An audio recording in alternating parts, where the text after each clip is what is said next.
The night Elliot Grayson almost died, the temperature in Vancouver had dropped to -11, and the restaurant's floor-to-ceiling windows were fogged at the edges from the warmth inside, pressing against the cold out.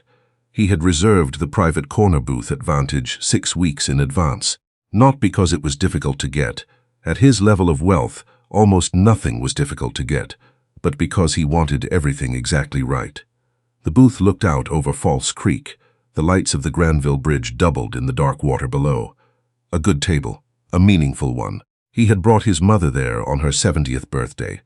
He had signed his first major development deal there over a shared bottle of Burgundy with a man he still considered his closest friend. Tonight, he was bringing Serena. Elliot was 53 years old, with the kind of face that had grown more interesting with age rather than less. His hair had gone silver at the temples in his early 40s, a development that had once bothered him and now did not. He ran 3 times a week along the seawall, wore well-cut clothes without thinking about it, and had spent the better part of 2 decades building Grayson Partners into one of Western Canada's most respected commercial real estate firms. He was, by most external measures, a man who had everything. What most people did not know, what Elliot himself had only recently begun to admit, was how quiet the penthouse on Beach Avenue had become since his daughter moved to Edinburgh 18 months ago. How many dinners he ate standing at the kitchen island, looking out at English Bay without really seeing it. How he sometimes sat in his home office at 10 o'clock at night, not because he was working, but because he didn't know what else to do with himself. Serena Locke had come into his life at a fundraising auction for the Vancouver Children's Hospital 8 months ago. She was 41, poised, genuinely funny in a dry way he appreciated, and worked as a consultant for a firm that advised family offices on philanthropic giving. It seemed like a real thing, this relationship. It felt for the first time in years like something worth protecting. He had ordered the tasting menu. He had selected a bottle of Chachan Montrachet she had mentioned once, in passing, that she loved. He had told his assistant to send flowers to the table, white ranunculus, which she'd said were her favorite, and to arrange for the chef to prepare a special dessert at the end of the meal, the dark chocolate and salted caramel tart that Vantage was known for. Elliot's name was to be written in gold on the small card beside the platter. He had thought of everything. He had not thought of the boy. Serena arrived 12 minutes late, which was not unusual. She kissed his cheek, complimented the flowers with genuine pleasure, and settled into the booth across from him with the ease of a woman who was comfortable being looked at. The first 2 courses passed in the way good evenings do, unhurried, warmed by wine and candlelight, and the particular pleasure of being with someone whose company you have earned. But somewhere around the 3rd course, Elliot noticed something he couldn't quite name. Serena was present, but not entirely. Her attention moved away from him at intervals, toward her bag, which sat on the bench beside her. Twice she smiled a beat too late, as though she had been listening to a second conversation he couldn't hear. When he mentioned a trip to Tofino he'd been thinking of planning for March, she agreed enthusiastically, then asked the exact same question about the dates that he had just answered. He didn't say anything.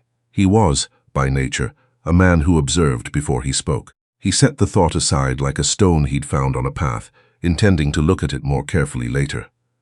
The main course plates were cleared. Serena excused herself to the restroom. Elliot poured the last of the wine into his own glass and looked out at False Creek. A water taxi crossed the dark surface, its running lights green and white. He thought, not for the first time, that this city was most beautiful in winter, when the tourists were gone and the mountains were invisible behind cloud, and everyone who remained had chosen to be here. The sommelier appeared at the table. "Mr. Grayson, shall I open the dessert wine?" "Give us a few minutes," Elliot said. He checked his phone. A message from his daughter Fiona, in Edinburgh, a photograph of snow on Arthur's seat, with the caption, "Finally feels like home." He smiled and put the phone away. That was when he heard the sound of a commotion near the host stand.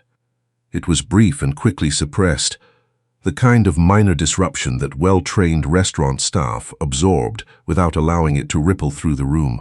Elliot might not have noticed at all, except that a small figure had slipped past the maitre d' and was moving through the restaurant with the focused directness of someone who had a very specific destination in mind and knew they had very little time to reach it. The boy was perhaps 10 or 11 years old. He wore a gray hoodie that was damp at the shoulders from the rain, jeans with a fraying hem, and a pair of sneakers that had been worn well past the point of keeping feet dry. His hair was dark and overlong and pushed back roughly from his forehead. His face, when he reached Elliot's table and stopped, was the kind of face you didn't forget, not because of any particular beauty, but because of what it held. Watchfulness, mostly, and beneath that, something that had been there long enough to become a permanent feature. Determination.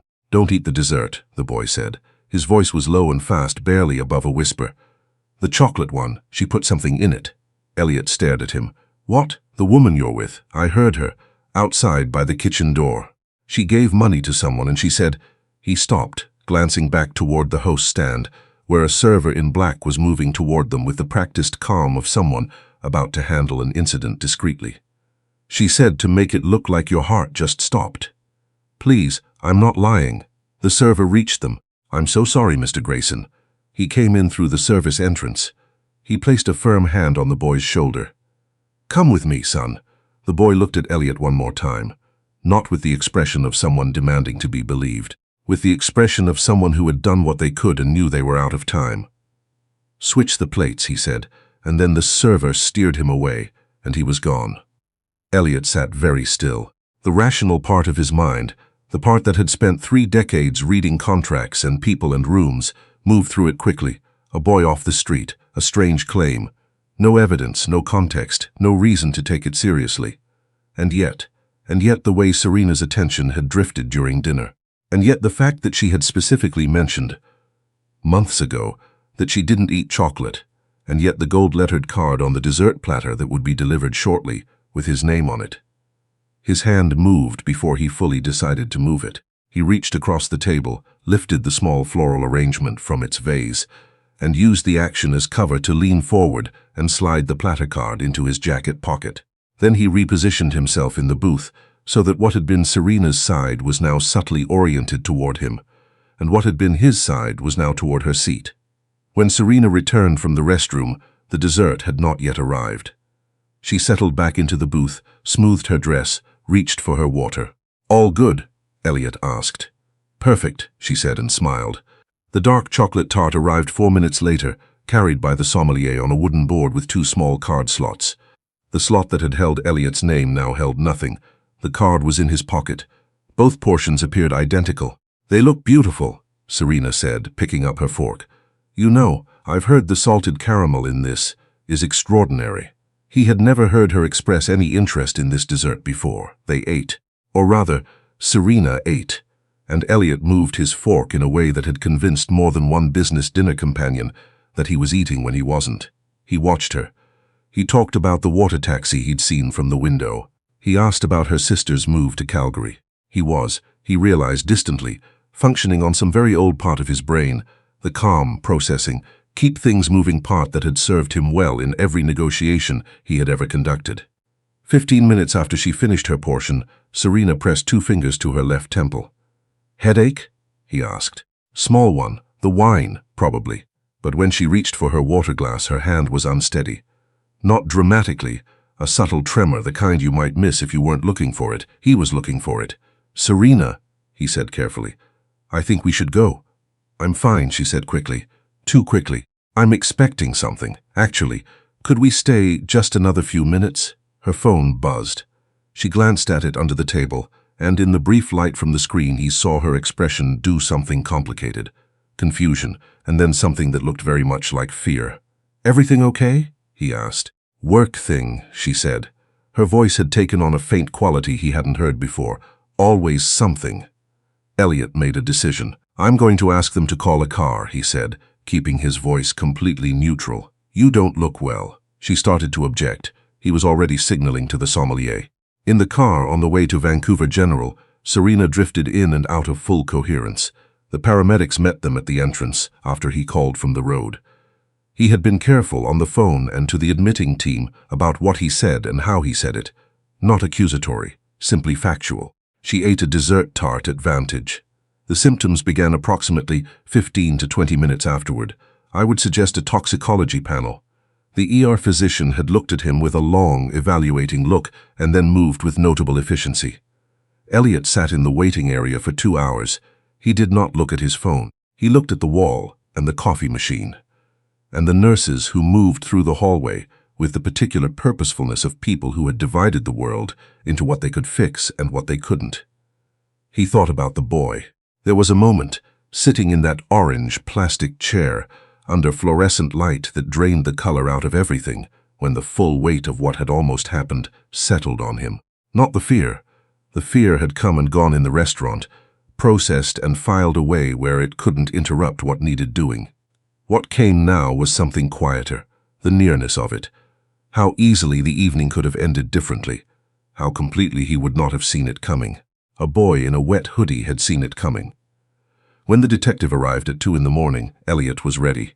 He gave his account without drama or embellishment. He turned over the dessert plate card from his pocket, which still had faint traces of what the lab would later confirm was the same compound found in Serena's blood work. She had been careless, or in a hurry, or simply confident she would not be caught. He gave them Serena's phone, which he had taken from her bag in the car, under the pretense of calling her emergency contact. The message thread the detective found there was extensive, methodical. It read to Elliot like a document he might have prepared for a particularly complicated project. Except the project was his death. The detective's name was Paulson. He was a compact, serious man who wrote everything in a small notebook with a mechanical pencil, and he asked the same question several times from slightly different angles, which Elliot understood was the point. "The boy," Elliot said finally. "He was the one who warned me. I need to find him." Paulson looked at him. "Can you describe him?" "He could. He did. We'll see what the restaurant's cameras picked up," Paulson said. "But Mr. Grayson, you understand that cooperating with the investigation takes priority right now." "I understand," Elliot said. "I'll cooperate fully. I'm also going to find that child." It was nearly 4 in the morning when Elliot walked out of Vancouver General into air so cold it felt solid. His breath formed clouds. Across the street, the lights of a Tim Hortons were the only warm thing visible in any direction. He called his driver. Then he sat on a bench outside the hospital entrance and called the manager at Vantage, who was, understandably, unhappy to receive a phone call at that hour, and who became significantly more cooperative when Elliot mentioned that the alternative was having the entire incident go on record without the restaurant's assistance in the investigation. The kitchen security footage showed the boy arriving through the loading bay around 9:45. He had been there before. The loading dock staff recognized him. He had a spot where he sometimes waited near a heating vent on particularly cold nights. One of the line cooks had occasionally left food out for him. They did not know his name. They thought he slept somewhere in the area around Granville Island. Elliot went to Granville Island at 6 in the morning. He walked the market buildings before they opened, the pedestrian pathways, the area under the bridge where the city's coldest residents sometimes gathered against the concrete walls. His driver, a man named Roger, who had worked for him for 11 years, and who expressed his opinions through the precise calibration of how much he did or did not say, said nothing at all when Elliot told him where they were going, which meant he understood the boy was not there. But a woman at a community drop-in on West 2nd, which opened at 7 for coffee and a hot meal, knew who Elliot was describing immediately. "That's Kit," she said. She was perhaps 60, with the manner of someone who had run on 5 hours of sleep for so long it had become a personality trait. Her name tag said Bev. "He comes in most mornings when it's this cold. Doesn't usually talk to people. Smart as a whip, though. Do you know where he sleeps?" Bev looked at him with the particular expression of a person who has spent years learning to accurately assess which questions to answer and which to protect against. "Why are you looking for him?" "He saved my life last night," Elliot said. She studied him for a long moment. "There's a park maintenance shed on the south side of the island," she said at last. "The lock's been broken for 2 years. City keeps saying they'll fix it. He knows about it. That's all I'll tell you." He found Kit 40 minutes later. The boy was sitting on an overturned milk crate inside the shed, eating a granola bar, wearing every layer he appeared to own. He had a library book open on his knee, a thick one, well beyond what most adults would assume an 11-year-old would be reading, and he looked up when Elliot appeared in the doorway with the composure of someone who had learned that visible panic rarely helped. For a moment, neither of them said anything. "You switched the plates," Kit said. "I did," Elliot said. "Is she going to be okay?" It was not the question Elliot had expected. "She's in hospital. They got to her in time." Kit's face did something brief and complicated that he covered quickly. "Good," he said. Then, after a pause, "I wasn't trying to hurt her. I just didn't want you to be dead." Elliot crouched down so they were closer to eye level. "How did you know what she was planning?" Kit closed his book and held it in both hands, a habit it seemed, rather than an intentional gesture. "I was in my spot by the vent. The kitchen door was cracked because somebody had propped it with a crate. I heard a woman talking to one of the chefs. She gave him something, an envelope. She said the man at table 7 was going to have a medical incident tonight, and it needed to look like his heart. And you decided to warn me." "I thought about it for a while," Kit said carefully, as though accuracy mattered more than making himself seem brave. "It took me a few minutes. But then I thought, if someone was going to hurt me and a stranger could stop it, I'd want them to." The simplicity of it was astonishing, not the heroism, the logic. The clean, uncluttered moral arithmetic of a child who had, by all appearances, been let down repeatedly by the world and had nonetheless arrived at the conclusion that strangers owed each other something. "What's your name?" Elliot asked. "Your full name?" "Kit," the boy said. "Just Kit. How old are you, Kit?" 11, 12 in April. Elliot sat down on another crate. The shed was cold. The single small window let in gray morning light. "When did you last eat something that wasn't from a vending machine or a granola bar?" Kit considered this with genuine seriousness, as though it required calculation. "The drop-in does eggs on Thursdays." "Will you let me buy you breakfast?" The boy looked at him with the precise expression of someone who had learned at some cost to evaluate offers before accepting them. Not suspicion, exactly. Appraisal. "Are you going to try to put me somewhere after?" "I'm going to try to understand your situation," Elliot said honestly. "That's all I'll promise right now." Kit looked at him for another moment, and then he stood, tucked his library book under his arm, and said, "There's a diner on 4th that doesn't make me leave." They sat in a window booth at a place called The Anchor, where the laminated menus had been wiped so many times the print was soft at the edges, and the coffee came in mugs the size of small bowls. Kit ordered scrambled eggs and toast and hash browns and orange juice, with the systematic thoroughness of someone who wasn't sure when the next opportunity would come. Elliot ordered coffee and did not say anything about the volume of food. Between bites, in the unhurried way of someone unaccustomed to being asked questions they were actually expected to answer, Kit told him things. His mother had been a nurse. "A good one," he said, in the matter-of-fact way children state things that adults understand are not matter-of-fact at all. She had worked nights at a care facility in Burnaby for most of his life. They had lived in a 2-bedroom apartment in New Westminster. He had gone to a school he liked, had a teacher named Mr. Afolabi who had lent him the book he was currently reading, and 11 others before it, and had been, by all accounts, living a life that was small and functional and basically okay. His mother had been in a car accident 14 months ago. She had not died. She had survived, which Kit said in a tone that made clear this was the more complicated outcome. She was in a long-term care facility in Abbotsford. She was not going to recover in the way that meant coming home. There had been an aunt. The aunt had taken Kit for 3 months, and then there had been a situation Kit described only as it wasn't working, and then there had been the system, briefly, and then there had been not the system. "What does that mean?" Elliot asked. "It means I left," Kit said simply, "before they put me somewhere else." "How long ago?" 7 months. Elliot wrapped both hands around his coffee mug. Outside, a cyclist navigated a puddle with the irritable expertise of a Vancouver regular. Across the street, a woman in a yellow rain jacket pushed a stroller with the particular speed of someone late for something. 7 months. This child had been managing alone for 7 months. "The police are going to need your testimony," Elliot said, "about what you heard last night." Kit's eyes went flat and careful. "I'm not going to the police. I know that's complicated. If I go to the police, they'll know I'm not in the system." He said it without heat. "Just information. And then they'll put me back in. Is that the worst outcome you can imagine?" Kit looked at him steadily. "The last place they put me had 4 kids in a room built for 2 and a house parent who didn't come home 3 nights a week. The time before that was fine. You don't know what you're going to get." Elliot sat with that for a moment. What if, he said carefully, you weren't alone in this? What if there was someone whose job it was to make sure the situation you went into was a good one, like a lawyer? Like a guardian, Elliot said. Kit looked at him for a long time. Elliot was coming to understand, the kind of intelligence that did not waste itself on quick reactions. He turned things over. He considered. Why would you do that? Kit asked. You don't know me. You didn't know me either, Elliot said. You still helped. The boy picked up his fork again and ate in silence for a moment. Then he said, How long? At least through the investigation. Longer if that's what we both decide makes sense. I want to be able to leave, Kit said. I don't want to be somewhere I can't leave. You can always tell me if it isn't working, Elliot said. I'll listen.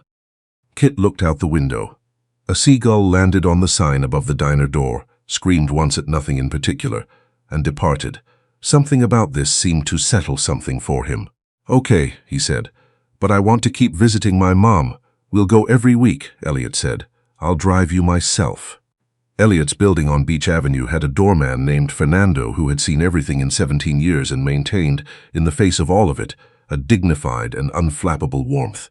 When Elliot arrived at 7 in the morning with a child carrying a library book and wearing damp sneakers, Fernando said, Good morning, Mr. Grayson, and held the door and said to Kit, Welcome, as though this were an entirely ordinary occasion. Kit looked up at the lobby. The stone floors, the arrangements of white orchids, the elevator with its polished doors, and did not say anything. But his face, for just a moment, was the face of a child, unguarded and astonished before the guard came back up. The guest room in Elliot's penthouse had been Fiona's room for the 3 years she'd lived with him after her mother, and he had separated. It still had the small collection of novels she hadn't taken to Edinburgh, a blue and white quilt her grandmother had made, and a view of English Bay that turned gold in the afternoons. Elliot showed Kit the bathroom, the towel closet, the kitchen, and the location of the spare key card. There are clothes in the second drawer that might fit, he said. They're my nephew's. He visited in the fall. Help yourself to anything in the kitchen. The code to the building is 4821 if you ever come back and I'm not here. Kit stood in the middle of the guest room looking at the quilt. Why are you telling me the code? He asked. Because this is your space while you're here, Elliot said. Not a place you're a guest in. You should be able to come and go. Kit turned this over carefully. Okay, he said at last. He slept for 11 hours.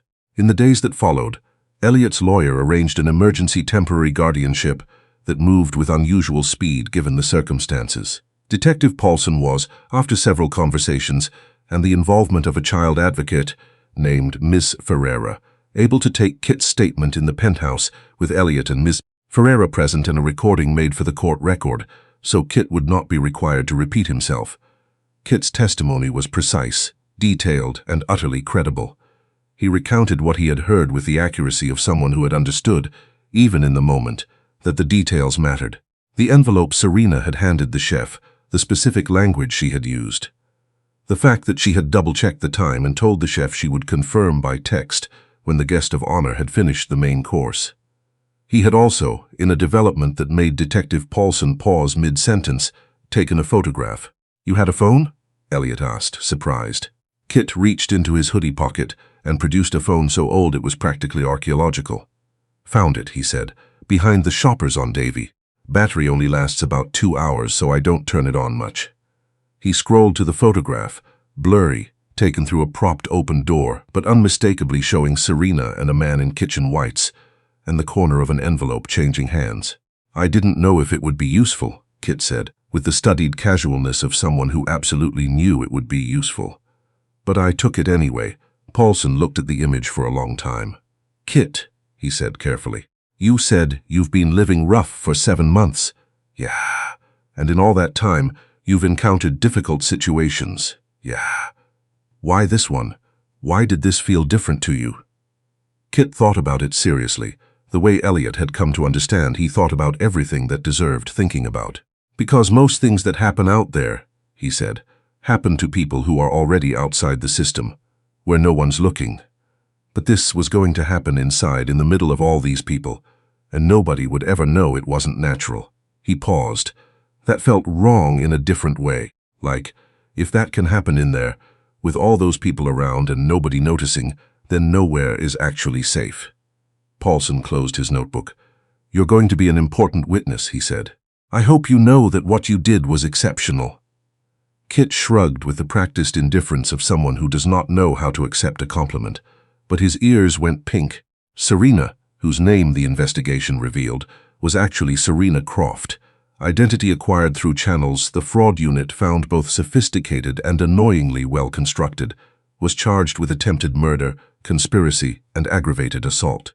The chef, a contract worker who had been recruited through a third party, cooperated immediately in exchange for reduced charges and gave investigators the name of the intermediary who had connected him to Serena. That name led to 3 other names, and those names led to an operation that had been running, quietly and successfully, for at least 6 years. Elliot's name had not been the first on their list. He learned this from Paulson on a Tuesday evening, standing in his kitchen while Kit ate a bowl of cereal at the island and listened without appearing to listen. 2 previous targets in BC, Paulson said. Both survived. One in Calgary the year before last did not. After Paulson left, Kit set his spoon down and looked at Elliot directly. "Were you scared? When you found out how close it was?" Elliot considered lying, decided against it. "Yes," he said. "Not at the restaurant, I was too busy thinking. But afterward, sitting in the hospital waiting room." "Yes." Kit nodded. "That makes sense," he said, and picked up his spoon again, apparently satisfied. There was a rhythm that developed over the following weeks. Elliot worked mornings from the penthouse before going into the office. Kit, who had been sleeping 10 and 11 hours a night in a way that suggested a long-standing sleep debt being repaid in full, was usually awake by 9. They ate breakfast together more often than not, in the way of people who have fallen into a routine without discussing it. Elliot read the Globe and Mail. Kit read whatever library book he was currently in the middle of, having visited the Central Branch twice already, and returned with a stack that occupied the entire bedside table. School was the subject of the most extended negotiation. Kit had opinions about school, which he had arrived at through direct experience rather than theory. The schools he had attended before had been fine. The situations around the schools had not always been fine, and school had a way of making the situation around you very visible. "I'm not behind," he said, one morning over toast. "I'm actually probably ahead in most things. It's just that as soon as you show up somewhere new, everyone figures out you're new. And then people want to know why. We can deal with why," Elliot said. "Can we deal with it without it being a whole thing? I'll try." The school Elliot found was small, progressive, and possessed of an admissions director who had once herself spent a year in foster care and who understood implicitly what Kit was asking for when Elliot explained the situation. Kit visited on a Wednesday afternoon in early February. He came home quiet, but not the closed-off kind of quiet, the processing kind. "The library has 3 whole shelves of graphic novels," he said that evening. "I'll take that as a positive sign," Elliot said. "Don't make it weird," Kit said. "Wasn't going to." They visited Kit's mother every Thursday. Her name was Deirdre, and she was 43 years old, and she was not the person she had been before the accident in the ways that mattered for daily life, but she was still unmistakably herself in other ways that Elliot came to understand over time. She knew Kit. Her face changed when he walked into the room in a way that required no neurological explanation. The first time Elliot drove Kit to Abbotsford, he stayed in the waiting area while Kit visited. On the drive back, Kit sat in the passenger seat looking out at the rain-slicked highway and said nothing for a long time. Then he said, "She liked that I was wearing a clean jacket." Elliot said, "I noticed. She didn't ask where I was living. She might not remember the question from visit to visit. But she asked if I was eating enough. What did you tell her? That someone was making sure of it?" He paused. "I didn't tell her it was a stranger. I figured she didn't need to worry about that part." On the second visit, Elliot came into the room. He sat in the chair near the window, and he was introduced as a friend, and Deirdre looked at him for a long moment and then said, "You have kind eyes." Kit usually has good instincts about people. Elliot said, "He has exceptional instincts." She smiled and turned to her son as if to confirm this, and Kit, mortified and trying very hard not to show it, looked out the window and pretended to find the parking lot very interesting. Fiona called from Edinburgh on a Sunday in late February. She was 24 and sharp-humored, and not easily impressed, and she had inherited from him the habit of going quiet when she was thinking, rather than talking through it. Elliot told her what had happened in careful order, beginning with the dinner and ending with Kit reading in the guest room down the hall. The line was quiet for a moment. "You're applying for permanent guardianship," she said. It was not a question. "I'm exploring the process," Elliot said. "Dad, Fiona, you nearly died. You had a kid pulled out of the cold, and now you're exploring the process." Another pause. "I'm flying home in March. I want to meet him." "He doesn't like being made into a thing," Elliot warned. "Neither do I," Fiona said. "We'll get along fine." She arrived on a Friday with 2 oversized bags and the focused energy of someone who had been rehearsing the encounter on the plane.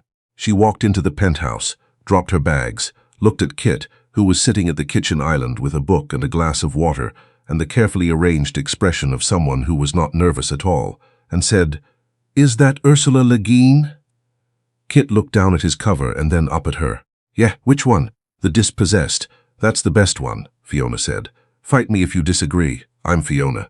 I'm going to make pasta for dinner because I've been on a plane for 9 hours and I need something I can control." She pulled open the refrigerator and began assembling ingredients with the authority of someone reclaiming a childhood kitchen. "You can help if you want, or you can keep reading. Either is fine." Kit looked at Elliot, who kept his expression carefully neutral. Kit closed his book. The guardianship hearing took place on a Monday morning, in March, in a courtroom that was smaller and less imposing than the ones people imagine from television. With a judge who read the file thoroughly before she looked up and who had, Elliot's lawyer had told him, a reputation for asking the question everyone else in the room had been avoiding. She looked at Kit for a long moment. "You've had a lot of adults make decisions about your life," she said, "and now there's another one on the table. What do you want?" Kit had been told he could take his time. He took it. "I want somewhere that isn't going to change depending on who's having a bad week," he said. "I want to be able to visit my mom. I want to finish school without having to restart every few months." He paused. "Elliot is the first adult who told me what was actually happening at every step and then let me say whether it was okay with me. That's not nothing." The judge looked at Elliot. "What about you?" she said. "You're a single professional with no prior parenting experience beyond a daughter who's now grown. This isn't a small thing you're asking for." "I know that," Elliot said, "but I also know that doing the right thing when it's easy isn't the same as doing it when it costs something." He did the hard version. "I'd like to try." Permanent guardianship was granted with a review in 6 months. Outside on the courthouse steps, in the mild gray drizzle that passed for spring in Vancouver, Kit stood with his hands in his hoodie pocket and said nothing for a moment.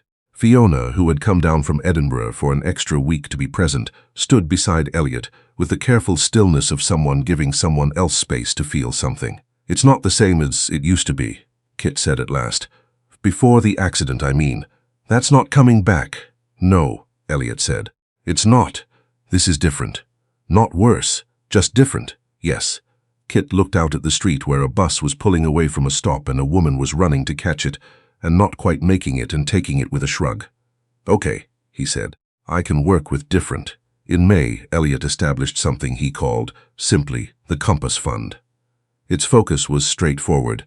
Children who had fallen through the gaps, not always visible to the systems that existed to catch them, not always reachable through traditional means. The first initiative was a pilot program pairing at-risk youth with mentors in professional fields, providing structured stability without demanding permanence.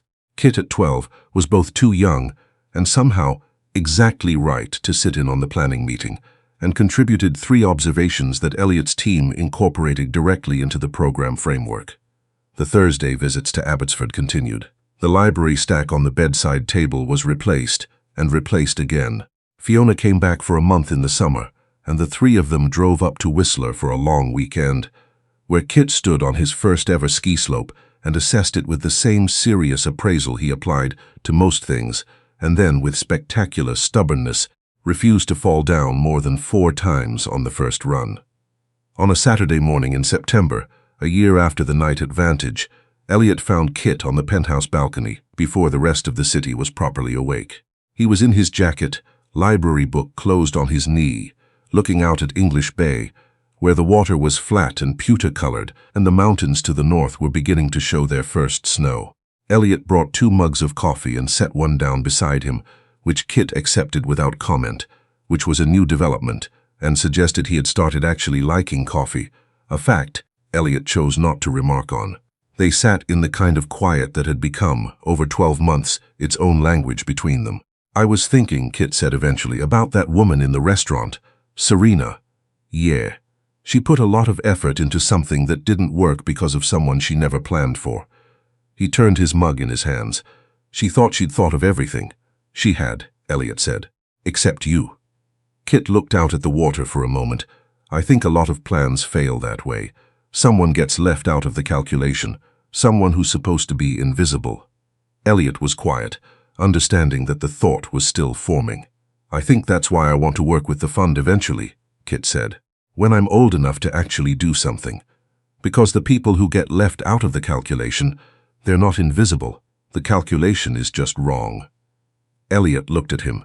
12 years old, one library book in from the next, sitting with a too large mug of coffee in the blue September light, working out the shape of the world with the same methodical care he applied to everything. "You know," Elliot said, "for someone who came in through the loading dock, you've had an enormous impact on this household." Kit looked at him with the measured expression he used when he suspected he was being complimented and was deciding whether to allow it. "The loading dock was structurally convenient," he said. "Of course, and the heating vent was good positioning, tactically sound." Kit's mouth twitched toward something. "You're weird," he said. "You've mentioned that. I don't mean it as a bad thing." "I know," Elliot said. The city was fully awake now, the bay beginning to reflect a thin winter light. Somewhere below, the morning cyclists were out on the seawall, and a water taxi was making its early run, and Vancouver was doing what Vancouver does, going on with itself, enormous and indifferent and beautiful. And up here, 11 floors above it, 2 people who had found each other through the least likely of circumstances, sat with their coffee and watched the mountains collect their snow, and were, in the way that matters most, exactly where they were supposed to be.